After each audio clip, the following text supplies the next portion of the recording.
तो ऐसे हमारा अधूरा ज्ञान उस परमात्मा को परमात्मा स्वीकार नहीं करता। अब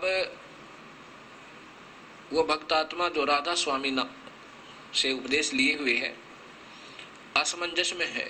कहने लगा महाराज जी, अभी तक हमने ये सृष्टि रचना नहीं सुनी थी, और हमारे गुरुओं को ज्ञान होता तो जरूर बताना चाहिए था। तो 125 वर्ष हो गए इस पंथ को चलते ने, और जो भी इन्होंने ज्ञान लिया वो कबीर साहब के ही शास्त्र से प्राप्त है। कबीर साहब का शास्त्र है, उससे ही इन्होंने लिया है। और अभी तक ये नहीं बता पाए कि वो परमात्मा सतलोक में है कौन। महिमा तो सतलोक ही गाते हैं, लेकिन नाम जो दे रखे हैं, क्योंकि हमारे पास हजारों की संख्या में उधर से नाम त्याग कर यहाँ आए हुए हैं, उन्होंने वो 5 नाम बताए। और फिर साथ में एक और संत धन धन सतगुरु पंथ चले हुए हैं, वहां से भी हजारों की संख्या में इस सत्संग को सुनकर वापस आए हैं, और पहले भी हजारों की संख्या में आए हुए थे। तो उन्होंने भी वो 3 नाम बताए। ये तो महिमात्मक मंत्र है। जैसे पानी के 3 नाम रख ले, जल पानी नीर, अकाल मूर्त शब्द स्वरूपी राम सतपुरुष। ये उसी सतपुरुष के यानी पूर्ण ब्रह्म के कबीर साहब के उपमात्मक और पर्यायवाची शब्द है। लेकिन वो कबीर नहीं बता पाए, तो इसलिए उनके पास वो वस्तु नहीं है। अभी 3 नाम जो है, ये अकाल मूर्त शब्द स्वरूपी राम सतपुरुष, ये तो उस पानी के 3 नाम समझ लो प्रभु के। वो पानी मिला कैसे? जिसकी महिमा गाई जा रही है वो जल प्राप्त कैसे हो? जो जिसको जल पानी नीर, जल पानी नीर ऐसे उसकी रट लगा रखी है, वो मिला कैसे? या तो हैंडपंप लगावे, वो हैंडपंप लगाने की विधि अलग है, तब वो जल मिला, नीर मिला, पानी मिला। और या कुआं खोदे या ट्यूबवेल लगावे, ऐसे वो जल मिला है। इसी प्रकार इस सतपुरुष अकाल मूर्त शब्द स्वरूपी राम को पाने के मंत्र अलग हैं। वो 3 मंत्र हैं अलग से। उसमें प्रथम मंत्र ओम है, ओम के बाद फिर एक मंत्र और है जो परब्रह्म का मंत्र है। और अगर वो तीसरा मंत्र नहीं मिला, वास्तविक मंत्र, तो ये दोनों भी व्यर्थ हैं। व्यर्थ का मतलब है कि पूर्ण छुटकारा नहीं हो सकता। तो ऐसे तो उस भक्तात्मा ने कहा, जी दिल तो करता है कि मैं आपके यहाँ उपदेश ले लूं और वहां से निकलूं, लेकिन मेरी समस्या है। क्या समस्या है? मैंने पूछा। उस भक्त ने बताया कि मैंने हजारों की संख्या में अपने रिश्तेदारों को, गांव वालों को, नगर वालों को, जो मेरे संपर्क में आए, सत्संग कर करके और वहां राधा स्वामी पंथ से उपदेश दिलवा रखा है।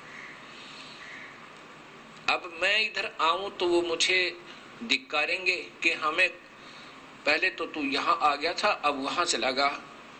एक समाज बन जाता है।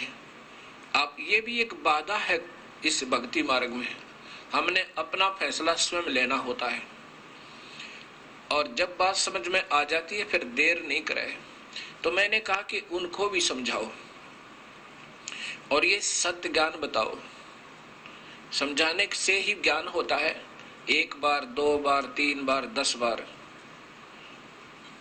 तो वो कहने लगा, जी मैंने कोशिश की थी 1-2 से जिक्र करने की, वो नहीं मानते। वो कहते हैं तो पहले तो ऐसे कहता था, हमें वहां ले गया, अब कहता है कि यहाँ वस्तु नहीं है। तो जी वो मैं भी नहीं आ सकता। आस्था चैनल पर सत्संग सुनकर बहुत भक्तात्माओं की बहुत ही अच्छी भावना व्यक्त हो रही है, और सभी कह रहे हैं कि ऐसा निर्मल और सत्य ज्ञान और शास्त्रों में उपलब्ध अभी तक समाज के सामने क्यों नहीं आया। इसका कारण तो भक्तात्मा स्वयं ही फैसला करेंगे, अच्छा लगेगा। यदि ये दास ज्यादा कहेगा तो सोचेंगे कि ये निंदा ही करते रहते हैं। ये मेरा कोई शौक नहीं, क्योंकि मैं भी इसी बीमारी का मरीज था और तलाश थी ईश्वर की। अब याद आता है कि अगर ये रास्ता नहीं मिलता तो टक्कर मार कर रोना पड़ता। उस काल के लोक में असंख्यों युग हो गए हमने यहाँ पर चक्कर काटते आने, यही काल तक की पूजा करते हुए और काल ही के जाल में फंसे हुओं को। अब ये निंदा न समझे भक्तात्मा। अब जैसे जो सर्जन होते हैं, डॉक्टर होते हैं, वो मरीज के दर्द की परवाह नहीं करते कि इसको पीड़ा होएगी। मान लीजिए कई अनजान जो कंपाउंडर होते हैं, कंपाउंडर भी नहीं कह सकते हम उनको, जो इस बात से डरते हुए कि कहीं इस मरीज को दर्द हो और ये नाराज हो जावे और कल को तेरे पास ड्रेसिंग कराने ना आवे, अर्थात पट्टी ना करवावे, वो कंपाउंडर भी नहीं होते, वो लालची होते हैं, पैसों के पुजारी। वो उसका जीवन नहीं देखते मरीज का कि इसको अब थोड़ी सी पीड़ा हो जाए तो अच्छा है, ना आए तो ना सही, इलाज तो सही होगा। तो कंपाउंडर अनजान, कंपाउंडर भी नहीं कह सकते उनको, अनजान जो बिल्कुल स्वार्थी तत्व, वो डॉक्टर ही मरीज से डरेगा कि कहीं कल ना आवे और तेरी चवन्नी ना बने। और वो कहेगा, मरीज कहता है डॉक्टर जी मुझे चोट लगी है, पट्टी करना। अब वो पट्टी करता है, फिर कहता कल फिर आना या परसों आना। अब वो जाता है मरीज और कहता है डॉक्टर जी बहुत पीड़ा हो रही है, दर्द हो रहा है, इसको धीरे धीरे पट्टी को हटाना। अब वो पट्टी धीरे धीरे हटा करके और मवाद निकालना चाहे, पता तो होता है, लेकिन मरीज मर गया जी मत छेड़ो, काहे के डॉक्टर हो। तो वो बेचारा सोचे कहीं कल ना आवे तेरे पास ये मरीज और तेरी चवन्नी ना बने। ऐसे ही अच्छा भाई, पट्टी की और बांध दी ड्रेसिंग जा, फिर आया, फिर बांध दी, 1 महीना लटकाता रहा। जब नहीं आराम हुआ तो पहुंचा उस सर्जन के पास जो वास्तव में डॉक्टर था। वहां भी जाकर के मरीज ने कहा कि डॉक्टर जी मुझे पीड़ा बहुत हो रही है। कहा बेटा एक बार और होएगी थोड़ी सी, फिर नहीं होएगी। वो कहता नहीं जी दर्द नहीं करना, नहीं जी दर्द नहीं करना। दर्द तो बेटा एक बार थोड़ा सा होएगा और होएगा, फिर नहीं होएगा।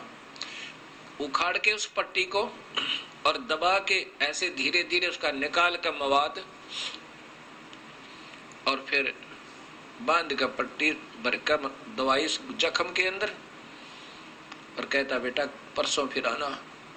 तीसरी पट्टी में ठीक हो गया। एक बार रोया मरीज, दुख भी हुआ, दर्द भी हुआ, लेकिन डॉक्टर का शौक नहीं था उस मवाद में हाथ दसाने का या उसकी आत्मा दुखाने का, लेकिन उसका परम कर्तव्य बने था, नहीं तो टांग कट जाती उसकी अगर वो ठीक से इलाज नहीं करता। तो आज भगत समाज को ऐसे ही पट्टी की जा रही है। कोई बीड़ी पी रहा है, पीता रहे, संत जन स्वाभाविक कहते हैं ऐसा नहीं करना चाहिए। मांस खाता है, मांस खाता रहे, और शिष्यों का पूरा समूह, जन समूह उपस्थित होना चाहिए ताकि हमारी महिमा और प्रभुता बनी रहे कि बहुत ज्यादा शिष्य हैं। ये संत की पहचान नहीं होती कि ज्यादा ही बहुसंख्या में वहां एकत्रित हो। संत की पहचान ज्ञान से और फिर समाधान से ऐसी ही हो सकती है। अब हमने बहुत से भक्तात्मा हमारे से मिले, उनसे पूछा कि तुम पूजा भी कर रहे हो अन्य देवताओं की और गीता जी को मान रहे हो कि सर्वश्रेष्ठ शास्त्र है, आपके गुरुजी भी मानते हैं, और फिर ये पूजा तुम्हारे गुरुजी ही बता रहे हैं और तुम कर रहे हो। तो इससे सिद्ध हुआ कि तुम आपके गुरुदेव इसलिए नहीं मना कर रहे क्योंकि कहीं तुम कल को ना आओ और वो भीड़ कम हो जावे। नहीं तो गीता में लिखा है कि भूत पूजने वाले भूत बनेंगे, श्राद्ध निकालने वाले पितर पूजने वाले पितर बन जाएंगे, वो दुख उठाओगे, 84 लाख जूनिया भोगेंगे। मना किया गीता में, ऐसा कभी मत करना। ब्रह्मा विष्णु महेश अर्थात तीनों गुणों तक की पूजा को गीता में नकारा किया है। ब्रह्मा विष्णु महेश अनादरणीय नहीं है, आदरणीय है लेकिन पूजनीय नहीं है।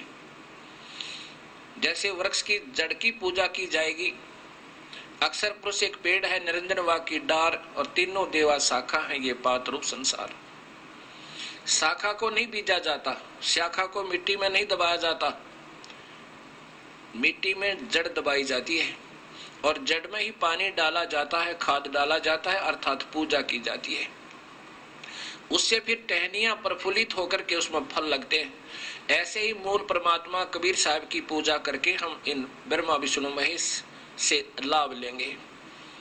हम पूजा उल्टे तरीके से कर रहे थे, अब अनादरणीय नहीं है, क्योंकि हमें लाभ इन्हीं से मिलेगा।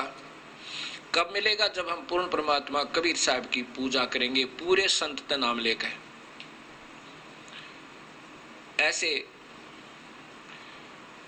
अब जब एक बार तो भगत समाज को दर्द जरूर होगा कि ये महाराज जी सबके ही नसें पकड़ रहे हैं, सबको छोटा बता रहे हैं, घटिया बता रहे हैं। घटिया तो बिल्कुल कोई शब्द भी प्रयोग नहीं करूंगा, शास्त्रों में जो लिखा वो अवश्य बताना चाहूंगा। दर्द होगा 1000 व्यक्तियों को जो नकली मार्गदर्शन करके और अपने गुरु पद को प्राप्त करके स्वयं ही और स्वयं भी नरक में जाने की तैयारी और काल ही के जाल में रहेंगे और अनुयायी बना रखे।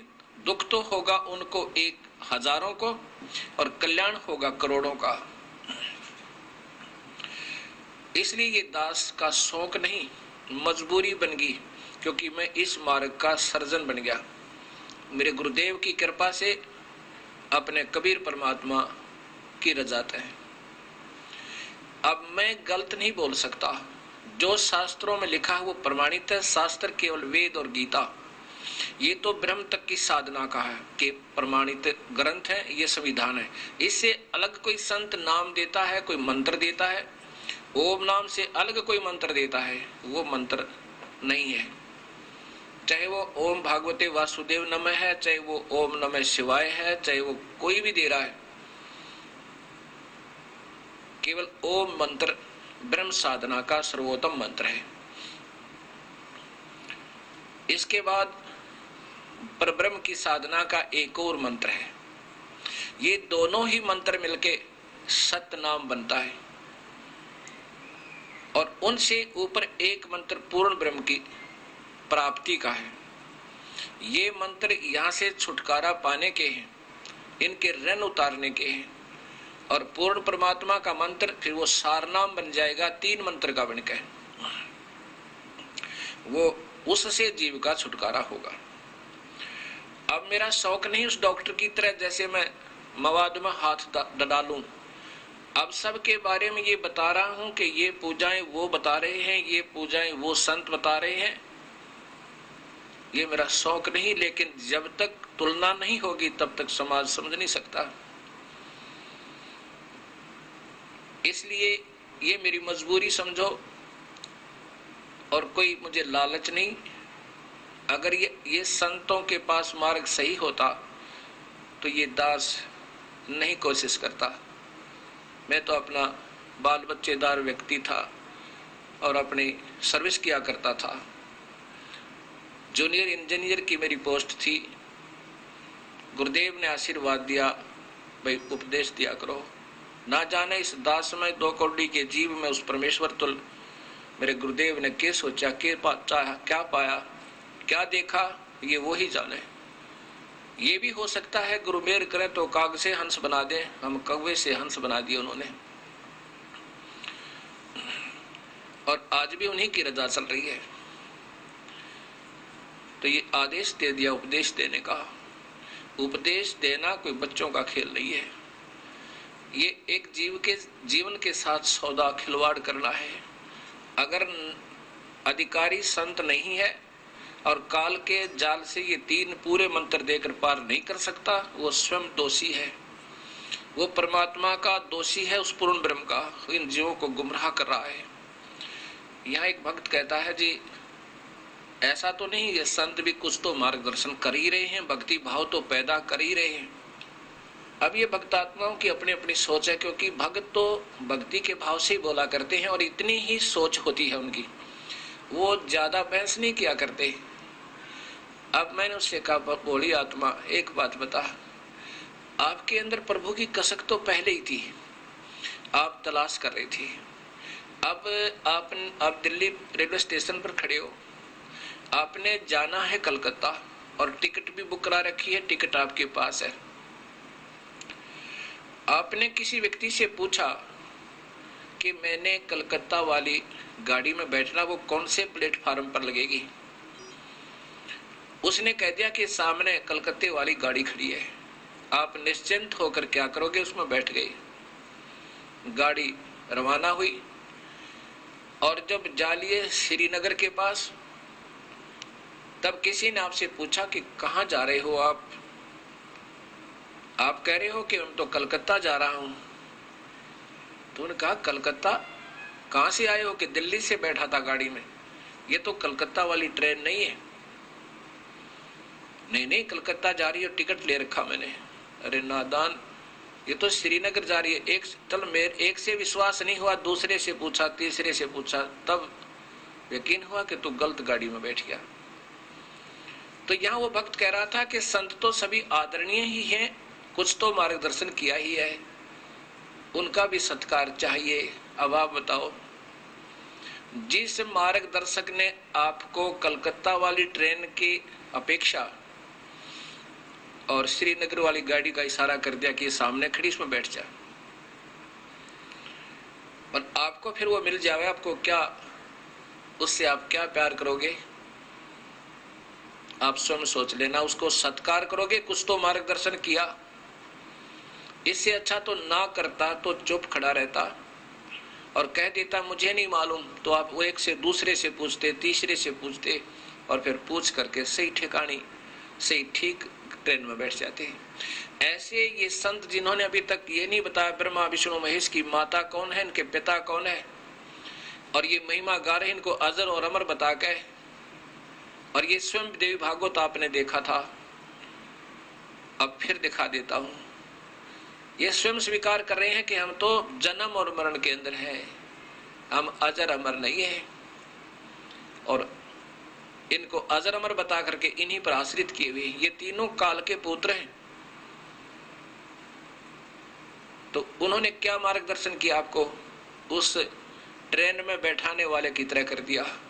अगर ये चुप रहते, भाई हमें नहीं मालूम वो परमात्मा कौन है। अब गीता जी में स्पष्ट लिखा है 18वें अध्याय के 62वें श्लोक में, ये देखिएगा गीता जी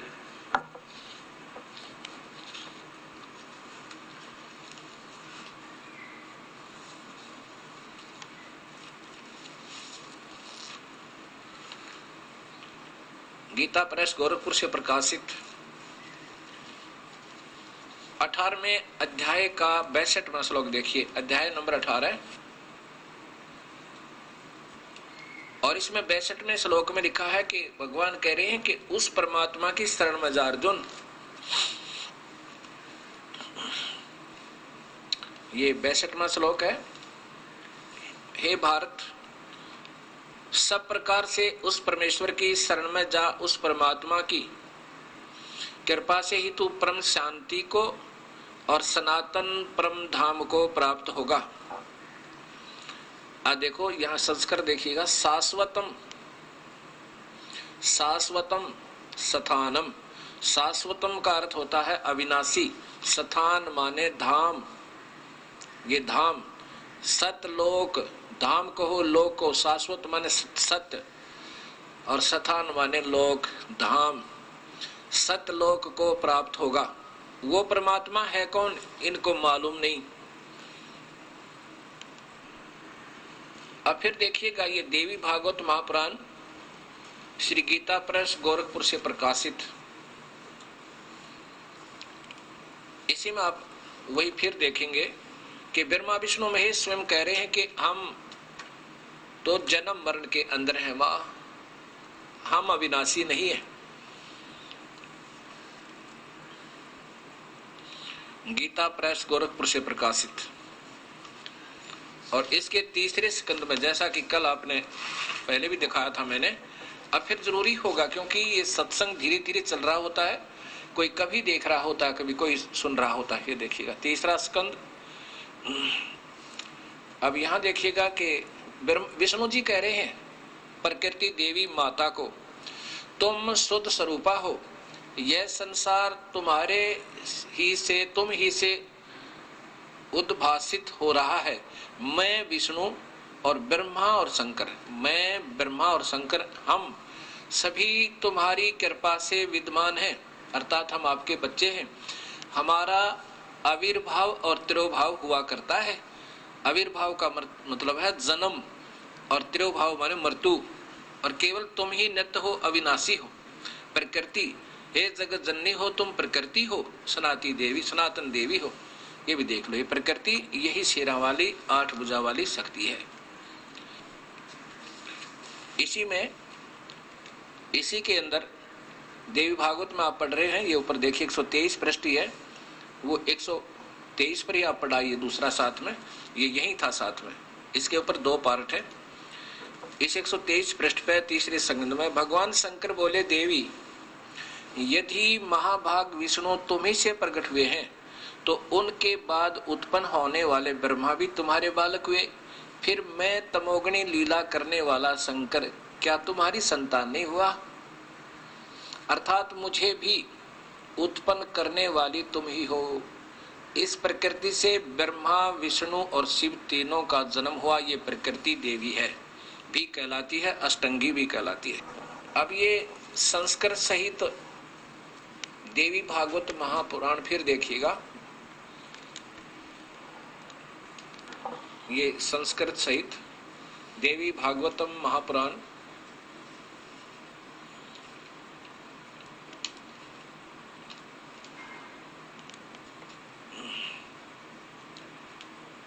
ये देखिएगा,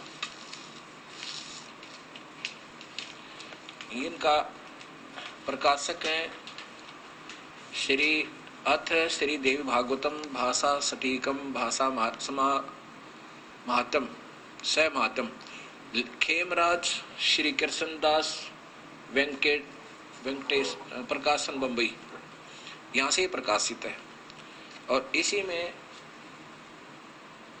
सकंद, तीसरे सकंद में आप देखिए, साथ में संस्कृत भी है इसके अंदर। हे मात, जो वहां था ना, उसी में गीता प्रेस गोरखपुर से प्रकाशित, उसी में विष्णु जी कह रहे, हे मात, ब्रह्मा, मैं और शिव ये तुम्हारी प्रभाव से जन्मवान है।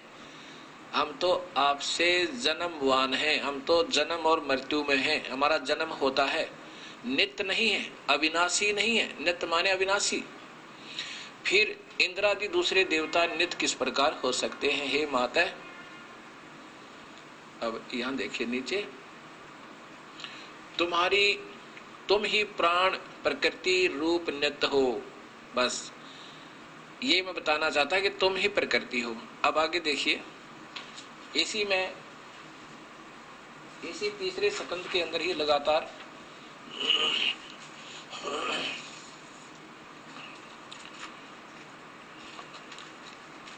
ये देखो, सब लोक के सृजन करने की इच्छा करने वाले, सब लोक के सृजन करने की इच्छा करने वाले हरि, ब्रह्मा और शिव, हरि विष्णु ब्रह्मा और शिव, यह सब तुम्हारे चरणाविंद की भक्ति और प्रीति को प्राप्त होकर कर सकते हैं। हे माता, यदि हमारे ऊपर आप दयायुक्त हो, यदि आप हम पर दयालु हो, आप हमारी माँ हो, तो हमको तमगुण में, शिव जी कह रहे हैं, मुझे तो तमगुण बना दिया आपने, किस प्रकार प्रदान किया? ब्रह्मा रजोगुण और हरि सतगुण। बताओ, कहते मेरे से ये अनर्थ करवा रहे हो, सब जीवों को मरवा रहे हो, ये देखो मुझे तो तम गुण कर दिया। यदि आप दया, फिर देख लो, यदि हे मात, यदि हमारे ऊपर आप सदा दया युक्त हो, अगर आप दयालु हो तो हमको तम गुण में मेरे से ये अनर्थ जीवों का संहार करवा रही हो, मजबूरन तमोगुणी बना दिया मैं, मेरे बस की बात ना, प्रदान कर दिया। और ब्रह्मा रजगुण और हरि यानी विष्णु सतगुण। ओए होए, अब देखो भगत आत्माओं, कई भगत कहते हैं नहीं कोई गुण और हो सकते हैं। जब गीता जी को पढ़ते हैं, सुनाया हमने, तो ये आपके सामने है, रजगुण ब्रह्मा, सतगुण विष्णु, तमगुण शिव जी। और कहा कि हम तो जन्म और मरण के अंदर हैं, हम अविनाशी नहीं है। और अभी तक ये संत जन हमें यही बताया करते, ब्रह्मा विष्णु महेश ये पूर्ण है, ये सर्वशक्तिमान है, सारे ब्रह्मांडों के रचनहार हैं, इनका कोई पिता नहीं, कोई माँ नहीं। तो जिन संतों ने ये ज्ञान दिया है तो उनके पास समाधान क्या होगा ये समझ लेना। ये कैसे मंत्र देते होंगे, कितना पार कर सकते हैं आपको। अपनी फांसी निकलवा लो, ये कोई समय होता है, बार बार ये समय नहीं मिला करता। ये संत बेचारे चाहते तो है चाहते तो है हम कुछ बतावें, लेकिन स्वयं ही ज्ञान नहीं बताएंगे क्या। अब जैसे वो गलत ट्रेन में बैठा दिया, और कोई कहेगा कि कुछ तो बताया ही था उसने, क्या बताया था, इतना जीवन खो दिया। चुप रहते, ये ढूंढते फिरते कहीं सत्य के पास पहुंच जाते। ये नहीं जाने देते ये संत जन जो स्वयं ज्ञान नहीं, और लाखों की संख्या में, कोई हजारों की संख्या में अपने अपने आधार पर दंत कथाओं पर जीवों को आधारित किए हुए हैं। तो अब ये सोचना होगा, यदि कल्याण चाहते हो तो दोबारा आपको पुनर्विचार करना होगा भक्ति पर, और कोई बाधक नहीं है। जिस गुरु से मुक्ति नहीं होती तो फिर जीवन व्यर्थ होगा, तो उससे अपना पीछा छुड़वा ले और पूर्ण संत ढूंढ कर उपदेश ले ले भाई, दूसरी बात ही नहीं है। ये मनुष्य शरीर का मिलना कोई बच्चों का खेल नहीं है। अब इस सच्चाई को सुनकर एक बार तो दर्द होता है, संतों को भी होगा, और हो सकता है अनुयायियों को भी एक बार बुरा लगेगा। लेकिन ये कुनीन समझना, और कुनीन यानी कड़वी गोलियों से ही रोग कटता है, मीठी गोलियों से नहीं कटता, टॉफियों से नहीं कटेगा, स्वीट्स टेबलेट से बात नहीं बनेगी।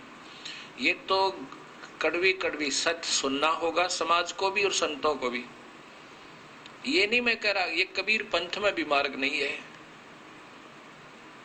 और कबीर पंथ के अनुयायी जितने भी गरीबदास जी महाराज का, गीसा संत जियों का, दादू जी का, उनमें ये 3 मंत्र का जाप और ये विधिवत साधना नहीं है। अपने अपनी साधना दे रहे हैं। ये तो मेरे गुरुदेव जी ने मेरे पे कृपा की,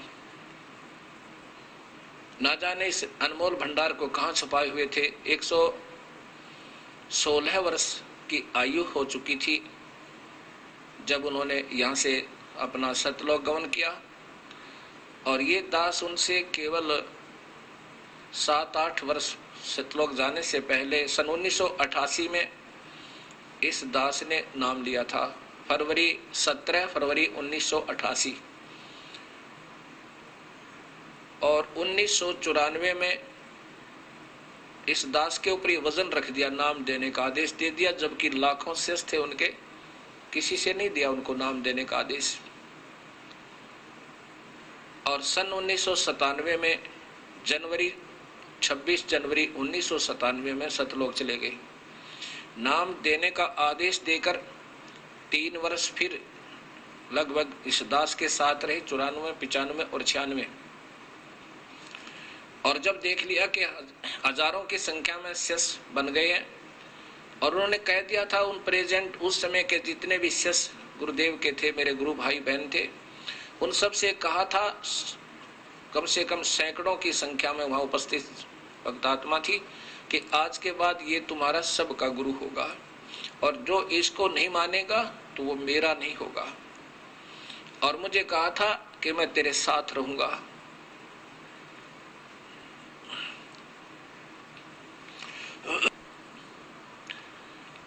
और इस दास के सिर पे हाथ रख के कहा कि मैं सदा तेरे साथ रहूंगा। उसमें उनकी आयु लगभग 112-13 साल की थी, वर्ष की थी। अब उनकी रजा से ये दास के ऊपर रजा हुई इस अनमोल मार्ग का मार्गदर्शन करने के लिए। अब ये नाम देना कोई बच्चों का खेल नहीं है। अपने सिर पर वजन धरना, इन एक अनमोल जीवन को बर्बाद कर देना, सतमार्ग ना बता करके, इससे बड़ा दोषी इस पृथ्वी पर कोई नहीं है। और फिर उसको बाहर फेंक दिया जाएगा, बिल्कुल शुद्ध घी हो जाएगा, फिर उसमें कोई कमी नहीं रहेगी। ऐसे ही राधा स्वामी सत्संग के राधा स्वामी के बारे में मैंने आस्था के ऊपर एक टिप्पणी की थी। टिप्पणी तो दास नहीं कर सकता, मैं तो इन संतों की धूल हूं, चरणों का जूता समझो मुझे इनका।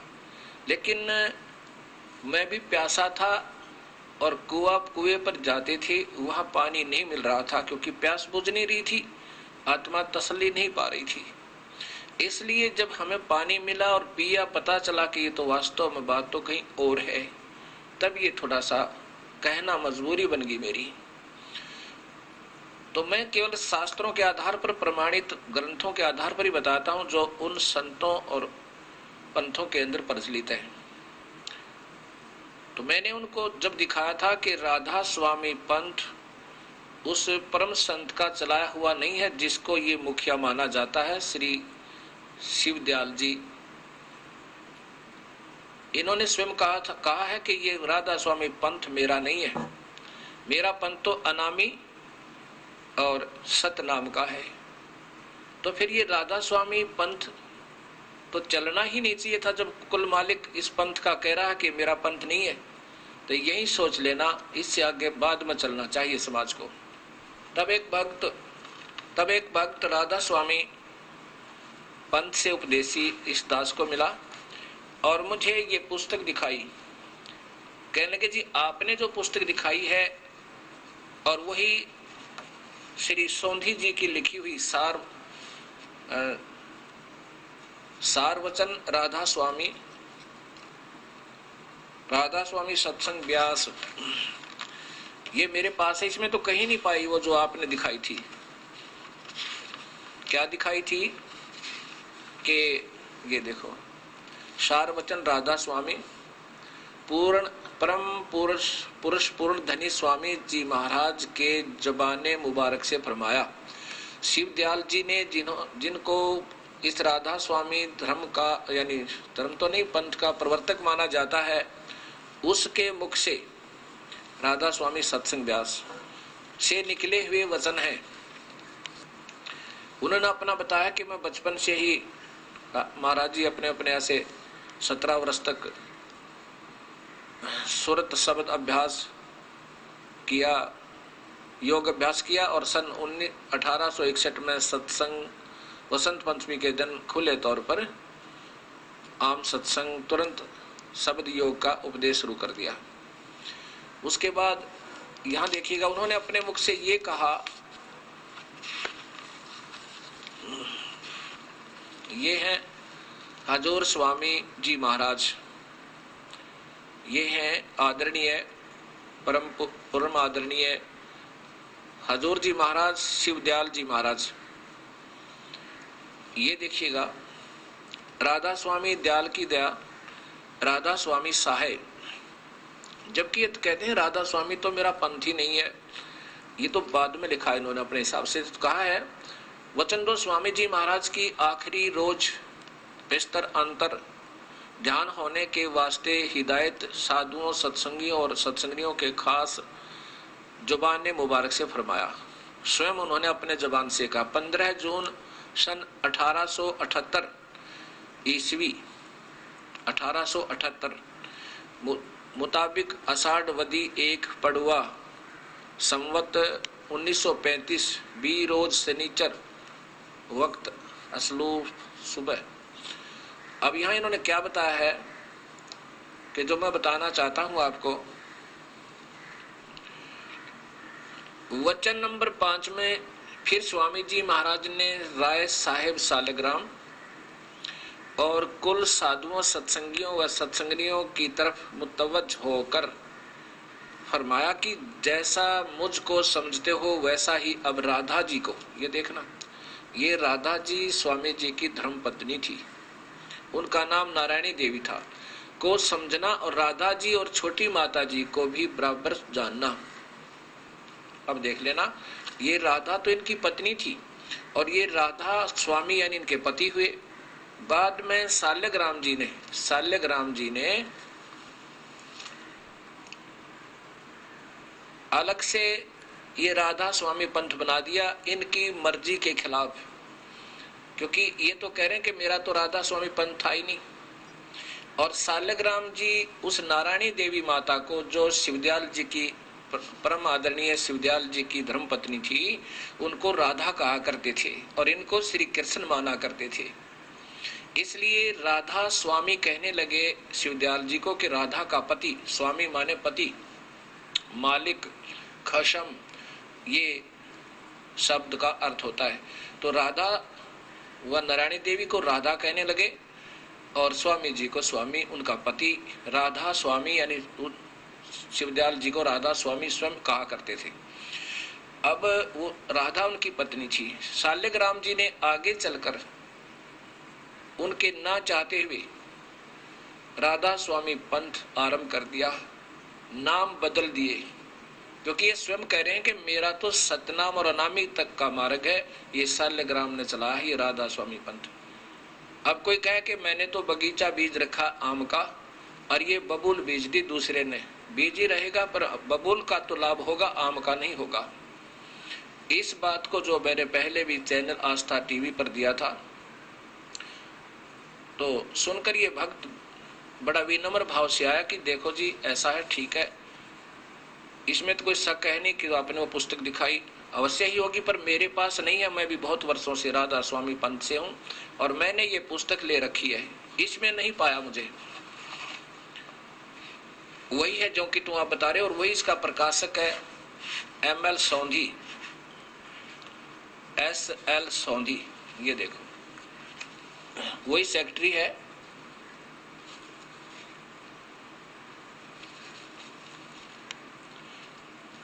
SL सौंधी, सेक्रेटरी राधा स्वामी व्यास सत्संग जिला अमृतसर। और वही मैंने उसमें दिखाया था कि यही उनका, ये सेक्रेटरी भी वही है, प्रकाशक।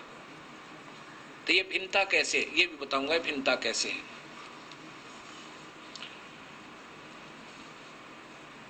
और कहा कि ये तो कहीं लिखा नहीं पाया कि राधा उनकी पत्नी थी, इसमें नहीं लिखा इस पुस्तक में। तो मैंने उसको दिखाया कि देखो भगत जी ये मेरे पास है, ये आपको फिर दिखाता हूं। अब ये देखिए वही सारवचन राधा स्वामी,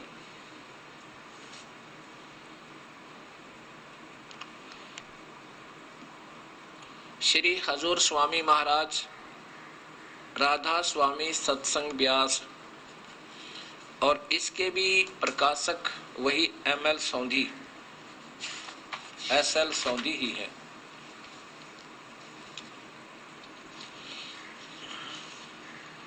सारवचन छंदबंद, प्रकाशक SL सौंधी, सेक्रेटरी राधा स्वामी सत्संग व्यास, डेरा बाबा जयमल सिंह, जिला अमृतसर, पंजाब। अब इसी में यही वचन ज्यों के त्यों है और ये साथ में एक उर्दू में छपी हुई पुस्तक है, उससे हमने फोटो सेट करवा रखा है। ये आती तो थी नहीं, हमने किसी से फोटो वो करवाया इसका सलाह, तो ये ऐसा ही मिला। ये देखिएगा नीचे, ये उर्दू पढ़ने वाले समझ सकते हैं इसमें क्या लिखा है। इसमें क्या लिखा है ये अभी बताऊंगा, हिंदी में पढ़कर बताऊंगा आपको। ये उसी सार वचन वाली ही प्रश्न नंबर 8 से है। अब इसमें देखिएगा,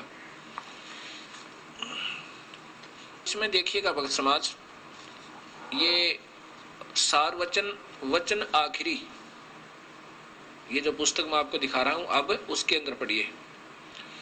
वचन जो श्री स्वामी जी महाराज ने आखिरी रोज पेशतर अंतर्ध्यान होने के वास्ते हिदायत साधु सत्संगियों और सत्संगनियों के खास जुबान मुबारक के को खास जुबान मुबारक से फरमाया, यानी स्वयं ही अपनी जुबान से कहा। क्या क्या? तारीख 15 जून 1878 मुताबिक अषाढ़ वदी पड़वा एक एकम संवत 1935 बीरोज शनिचर वक्त असल सभा है। अब क्या है आगे कि ये सारा कुछ वही बता रहा हूं जो मैंने आपको, ये देखियो नीचे।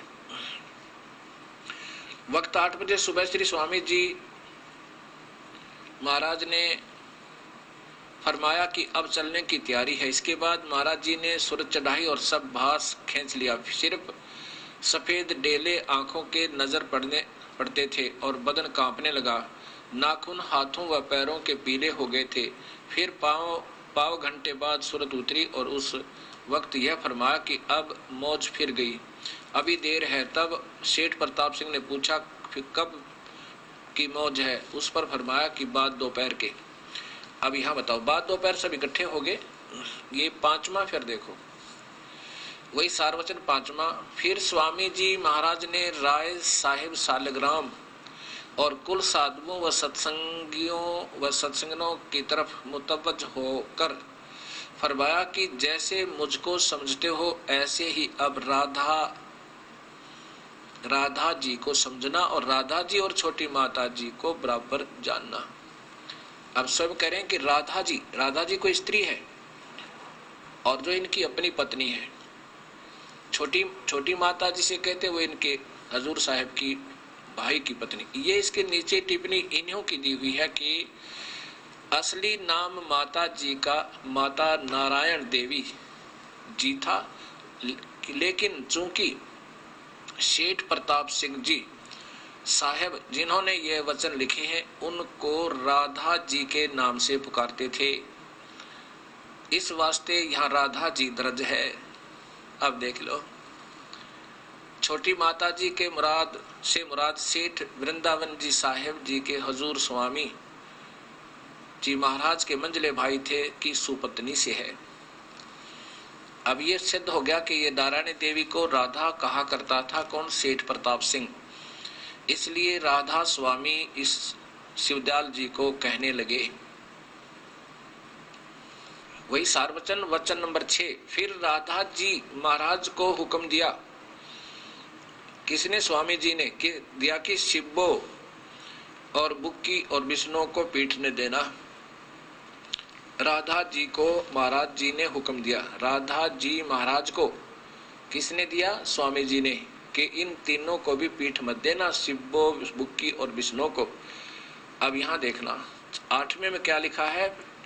फिर फरमाया कि गृहस्थी अपनी पूजा साधुओं से ना करवावे। 9वें में लिखा है कि फिर रिद्धि बीबी ने पूछा कि हमारे वास्ते किसको तजवीज किया है? इस पर फरमाया कि गृहस्थियों के वास्ते तो राधा जी और साधुओं के वास्ते सन्मुख दास जी। ये आपके सामने देख लो। ये राधा कोई औरत थी, वो शिवलाल जी की पत्नी थी, शिवदयाल जी की, और इसलिए फिर इसको राधा स्वामी कहने लगे शिवदयाल जी को। और राधा स्वामी इनका पंथ नहीं है। फिर देखो यहाँ पर सेठ प्रताप सिंह की तरफ, ये सार्वचन नंबर 14 में, फिर सेठ प्रताप सिंह जी की मुतरफ तवज्जो होकर फरमाया कि मेरा मत तो सतनाम और अनामिका था। ओए होए, अब देखो भक्तना, ये परमेश्वर। और राधा स्वामी मत सालग्राम का चलाया हुआ है, इसको भी चलने देना और सत्संग जारी रहे और सत्संग आगे से बढ़कर होगा। अब यहाँ विचार करना प्यारी आत्माओं। स्वयं स्वामी जी कह रहे हैं कि सेठ प्रताप सिंह की तरफ ध्यान देकर कहा, फरमाया कि मेरा मत तो सतनाम और अनामिका था। मेरा मत तो सतनाम और अनामिका था और ये राधा स्वामी पंथ मत सालग्राम का चलाया हुआ है। ये मूल मालिक है शिवदयाल जी। वो स्वयं कहते हैं मेरा पंथ नहीं है राधा स्वामी, ये तो मनमुखी लोगों का चलाया हुआ है। जब वहीं से बात बिगड़ चुकी है तो आगे इसमें क्या होगा ये पूरा दिखा दो एक बार। फिर पढ़ लें बार बार इसको। सार वचन नंबर 14। अब ये क्यों बताना चाह रहा है ये दास, क्योंकि मैंने कोई शौक नहीं है ये मवाद में हाथ देने की, यानी दूसरों को ये समझना कि ये निंदा कर रहा है, ये आपके सामने है। अब सार वचन 17 में सेठ प्रताप सिंह ने अर्ज किया कि शब्द खुले, इस पर फरमाया कि धुन का सुनाई देना और उसमें आनंद का प्राप्त होना, यही शब्द का खुलना है। बताओ, बस शब्द खुल गई, धुन आ गई, धुनात्मक शब्द कोई प्रकट हो गया तो मुक्ति हुई, ऐसा इनका मानना है। ये पूरा देखो।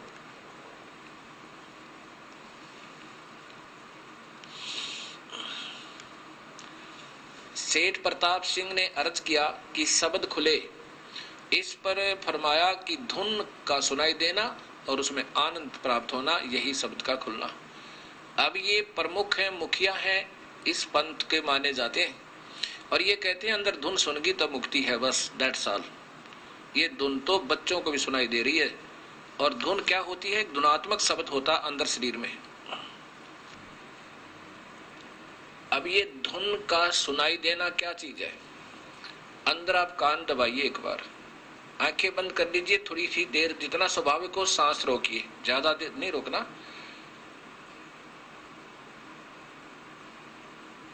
अंदर आवाजें सुनाई देंगी, छोटी छोटी, जैसे झींगा शब्द होता है, झींगा एक पक्षी जीव होता है खेतों में सुनसान में, ऐसी आवाज आती है और उसके बाद छोटी छोटी घंटियां सी आवाज आती है। ये 10-12 प्रकार की आवाजें अंदर से आती हैं। ये तो स्वाभाविक आवाजें हैं, ये तो हर इंसान छोटी मोटी जो साधना तपस्या करेगा उसको भी सुनाई देनी। किसी भी मंत्र का जाप कर रहा है और ध्यान काफी देर तक मेडिटेशन करके ऐसे अभ्यास कर रहा है, उसको भी सुनाई देना आराम हो जाएगा, कोई बड़ी बात नहीं।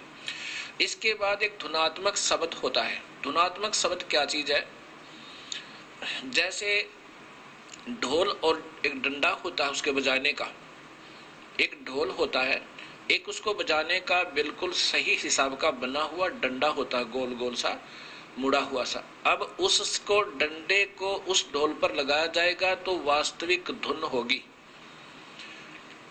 और यदि उस डंडे का और कोई चप्पल लगावे या कोई चीज उठा के लगाने लग जावे, ऐसे लोहे का डंडा मारने लग जावे, धुन तो फिर भी होगी लेकिन वास्तविक नहीं होगी। धुन नाम से प्रकट होगी। जैसे ढोल का डंडा लगा वो विधिवत लगेगा, सही तो सही धुन होगी, और गलत डंडा लगेगा तो गलत धुन होगी, जो सार में जो साजबाज में मिलेगी नहीं। साजबाज में मिलाने के लिए वास्तविक ही डंडा चाहिए जो ढोल के लगाया जाता है, और फिर बजाने वाला अभ्यास हो उसका सही, तो वो धुन सही होगी। ऐसे ही जिन संतों ने नाम गलत जाप किए उनसे भी धुन खुला, लेकिन वो नहीं खुला जो वास्तविक खुलना चाहिए था, क्योंकि पता चला कि वो 5 नाम देते हैं और उन 5 नामों के बारे में कबीर साहब ने कहा ये तो इस काया और शरीर में ही उलझे रहे, इसी में 5 मंडल काल ने उलझा रखे। वो 5 मंडल इसी एक ब्रह्मांड में फंसे रहने के वो 5 नाम। अभी दिखाता हूं आपको, पुस्तक को फारिग करता हूं, पहले इसी पुस्तक को फारिग करता हूं। राधा स्वामी दयाल की दया, राधा स्वामी साहेब, ये वही पुस्तक है, छंद बंद राधा स्वामी सत्संग, ये राधा स्वामी सत्संग व्यास से, और इसी में जिसमें हजूर साहब की जो बातें लिखी, इसी में फिर आगे ये छंद बना लिए स्वयं इन्होंने, राधा स्वामी दयाल की दया, राधा स्वामी साहेब। अब क्या राधा स्वामी नाम जो गावे, अब नाम गाने लग गए राधा स्वामी राधा स्वामी, जैसे राधे श्याम राधे श्याम। वास्तविक नाम ओम तो छोड़ दिया, वो राधे श्याम हो गया। ऐसे ही वो वास्तविक सतनाम तो छोड़ दिया राधा स्वामी पंथ में। कुछ तो यही मंत्र देते हैं, इसको सार नाम कहते हैं।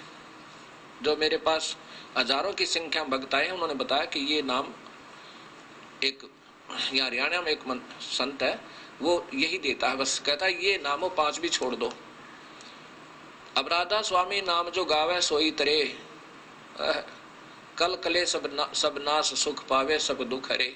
ये अपनी बनाई हुई कविताएं हैं आने वाले भक्तों की।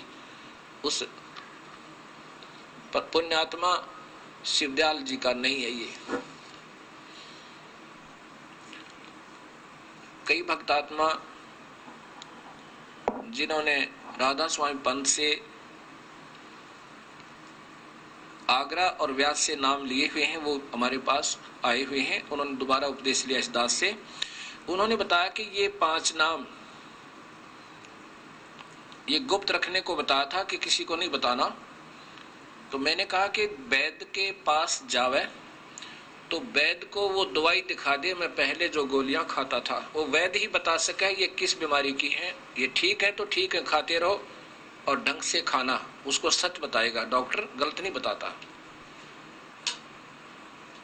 तो मैंने उनसे कहा कि आपने वो बताइए कौन से उपदेश ले रखे थे। तब उन्होंने बताया कि ये नाम थे। तब मैंने उनको ये शब्द दिखाया कि कबीर साहब के शब्द से इन्होंने ये 5 नाम निकाले हुए, और 5वां शक्ति का नाम है, उस माया का शक्ति नाम है। उसकी जगह इन्होंने सतनाम फिट कर लिया। क्या लिखा है कबीर साहब का शब्द है, संतो शब्द है शब्द बखाना, और शब्द फांस फंसा सब कोई वो शब्द नहीं पहचाना। शब्द नाम को भी कहते हैं और शब्द धुनात्मक भी होता है। अब जैसे कहा कि प्रथम ब्रह्म स्वयं इच्छा से 5 शब्द उचारा। ब्रह्म ने ये 5 शब्द इस जीव को धोखा देने के लिए उच्चारण किए। सोहम ज्योत निरंजन निरंकार शक्ति और ओंकारा, ये 5 नाम। सोहम निरंजन निरंकार शक्ति, शक्ति की जगह उन भक्तों ने बताया कि हम सतनाम दिया गया था, और ओंकारा ओंकार।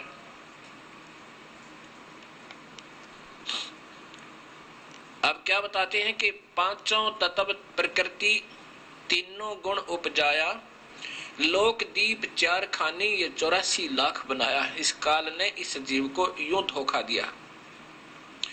शब्दय काल कलंदर कहिए शब्दय भ्रम भुलाया। काल के भी मंत्र है, शब्द है, नाम है, और काल की भी धुनात्मक शब्द है। और 5 शब्द की आशा में ये सर्वस्व मोल गंवाया। कबीर साहब की वाणी सुना रहा हूं आपको। शब्दय ब्रह्म प्रकाश बैठ के बैठे मुंदे द्वारा, शब्दय निर्गुण शब्दय सरगुण शब्दय वेद पुकारा। शब्द ने भी, वेद ने भी नाम का ही आधार बताया, लेकिन अधूरा बताया, केवल ओम नाम, उसके बाद गुप्त कर दिए। जैसे गीता जी के 17वें अध्याय के 23वें श्लोक में ओम तत्सत, ओम तो सीधा ठीक है, तत्सत ये संकेतिक नाम, गुप्त कोड वर्ड बता दिए। वो फिर वो पूरा संत बताएगा। जो गीता जी के 4थे अध्याय के 34वें श्लोक में भगवान कह रहे हैं कि उन संतों ने ढूंढ ले अर्जुन जो इस तत्व वेद के जानने वाला हो, और उसी से उपदेश लेकर बेड़ा पार करवा। 5 शब्द 5 है मुद्रा काया बीच ठिकाना।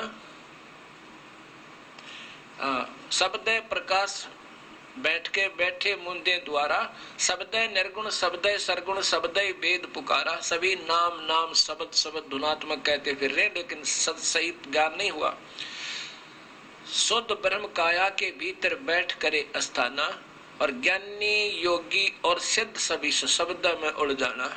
इस धुनात्मक के आनंद में उलझे पड़े हैं। 5 शब्द 5 है मुद्रा, 5 ही ये मंत्र हैं इस एक ही ब्रह्मांड में उलझाए रखने के लिए। ये 5 मंडलों में इनको उलझाए रखते हैं। कौन कौन से मंडल हैं? एक तो इंद्र का लोक, फिर ब्रह्मा का लोक, विष्णु का लोक, शिव का लोक। इंद्र का लोक, ब्रह्मा का, विष्णु का, शिव का। और इस काल ने एक और जाल बना रखा हर ब्रह्मांड के अंदर। एक नकली सतलोक, अलखलोक, अवनामी लोक भी बना रखे। एक नकली उसको सतलोक कहता है, ये जिसको ब्रह्मलोक कहा है। ब्रह्मलोक के कोने में महासुरग बना हुआ, ये 5वां मंडल है। 5 शब्द 5 है मुद्रा, ये काया बीच ठिकाना इसी शरीर के अंदर ही है। और कबीर साहब का मार्ग तो इस शरीर से भी बाहर है, अभी दिखाऊंगा आपको।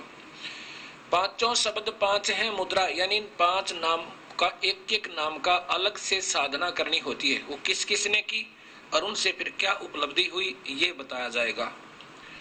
पांच शब्द पांच हैं मुद्रा, काया बीच ठिकाना, जो जिसका आराधन कीना उसको वही करत बिखाना।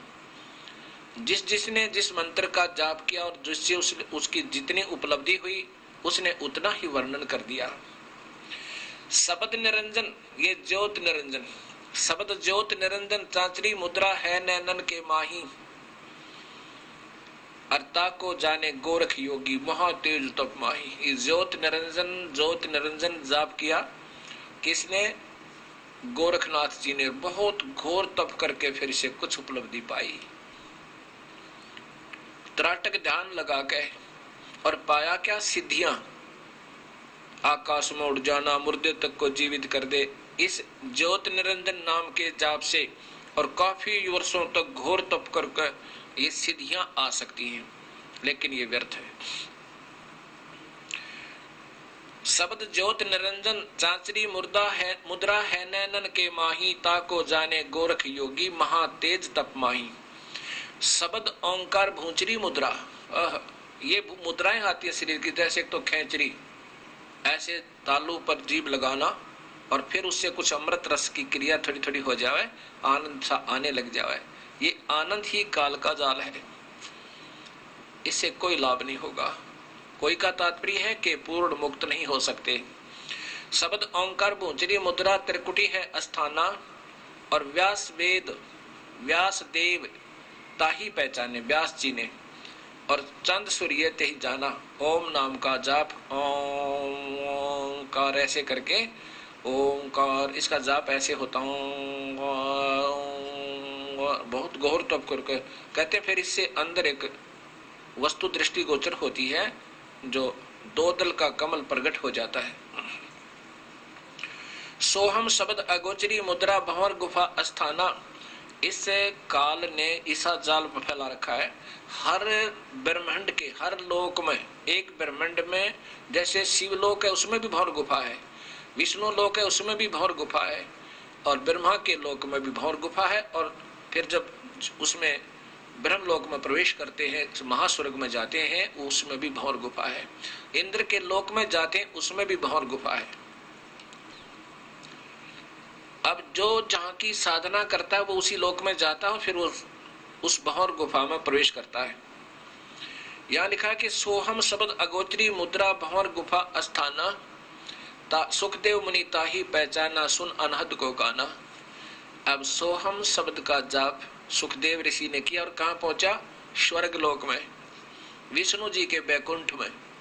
और उसमें भी जब भंवर गुफा में जाते वहां सबते एक सोहम सोहम सोहम ऐसी धुन हो रही है, और उसको फिर कहते हैं अपने कानों से ही अनहद शब्द, अनहद माने जो कभी समाप्त ना हो, जिसकी हद ना हो, उसको सुन के और उसमें मगन हो गया और स्वर्ग तक पहुंचा सोहम जाप करके।